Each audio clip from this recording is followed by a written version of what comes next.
Si doli në fund byreku me lakra që përgatiti Eva me petë të thata, si që patët petët i thau, i ndëri do me thënë të gjithë shtëpinë, që të thahen nga pakë edhe pastaj të vendosi në tepsi bashkë me lakra, të vendosin tepsi. Shumë nga ju na thatë që është punë shumë e gjatë, që e bëni këtë gjë vetëm për baklavanë, disa na thatë që mund t'i piqte petët në furrë të sobës, edhe kjo është e vërtet, mund t'i bënte edhe në furrë të sobës, vetëm që t'i piqte në furrë të sobës duhet të rrinte atje gjithë orën edhe t'i nxirrte, t'i priste, t'i hidhte, dini tani të gjitha këto. Që kështu i ndëri në për shtëpi sa të përthahen nga një çikë, që të dali më krokant byreku, kuptohet që është punë më e gjatë, se më e lehta do ishte t'i merrte petët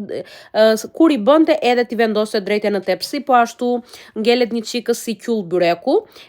jo tamam qyll, po e kuptojnë se çfarë duhet të them, kështu shikoni tani rezultati se si ka dal byreku.